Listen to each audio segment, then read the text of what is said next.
feet 8 inches, or 231 meters long, and each side slopes at 51 degrees 51 minutes.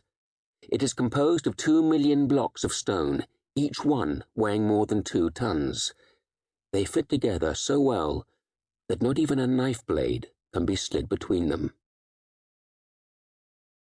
The Hanging Gardens of Babylon were built in what is now modern-day Iraq, on the banks of the river Euphrates.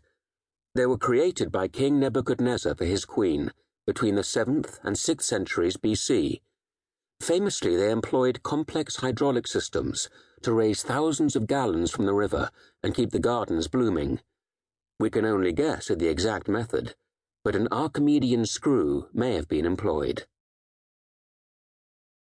The Temple of Artemis, Diana, at Ephesus, in what is now modern-day Turkey, is said to have awed Alexander the Great with its extraordinary beauty, though the citizens refused his offer to bear the cost of a restoration. Originally built in the 6th century BC, the temple was destroyed and rebuilt on more than one occasion, though the most famous was the night of Alexander's birth, when a man named Herostratus burned it so that his name would be remembered, one of the greatest acts of vandalism of all time. It finally fell into ruin around the 3rd century AD. The mausoleum at Halicarnassus was created for King Mausolus of Persia, who ruled from 377 to 353 BC.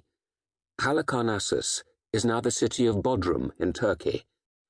On top of the rectangular tomb chamber, 36 columns supported a stepped pyramid crowned by statues of Mausolus and his wife and sister, Artemisia, in a chariot, reaching a height of approximately 140 feet, or 42.5 meters.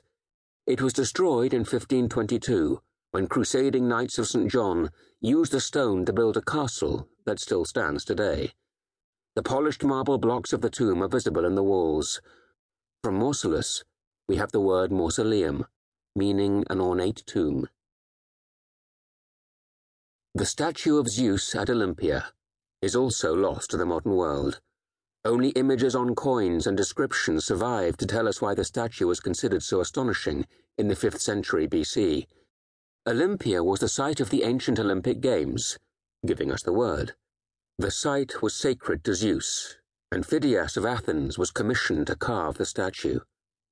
The statue was of wood, lead, and gold for the cloth, and ivory sheets for the flesh. In his right hand stood the winged figure of the goddess Victory, Nike, made of ivory and gold. In his left, he held a scepter made of gold with an eagle perched on the end. The Roman Emperor Caligula tried to transfer the statue to Rome in the 1st century AD, but the scaffolding collapsed under the weight, and the attempt was abandoned. Later on, the statue was moved to Constantinople, and remained there until it was destroyed by fire in the 5th century. The Colossus of Rhodes, in Greece, is perhaps the most famous of the 7 ancient wonders.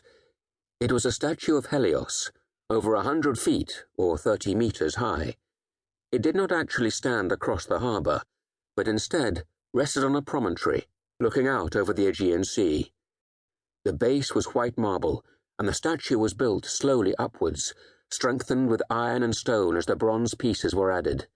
It took 12 years, and was finished around 280 BC, quickly becoming famous. An earthquake proved disastrous for the statue 50 years later. It broke at the knee and crashed to the earth to lie there for 800 years before invading Arabs sold it. The Pharos Lighthouse at Alexandria was built by the architect Sostratus of Cnidus for the Greco-Egyptian king Ptolemy Philadelphus, 285 to 247 BC. Ptolemy's ancestor had been one of Alexander the Great's generals. His most famous descendant is Cleopatra, who was the first of her Greek line actually to speak Egyptian. When Julius Caesar arrived in Alexandria, he would have passed by the great lighthouse on Pharos Island. Its light was said to be visible for 35 miles, or 55 kilometers, out to sea.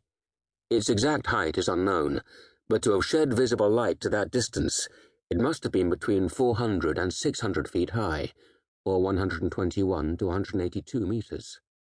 It was so famous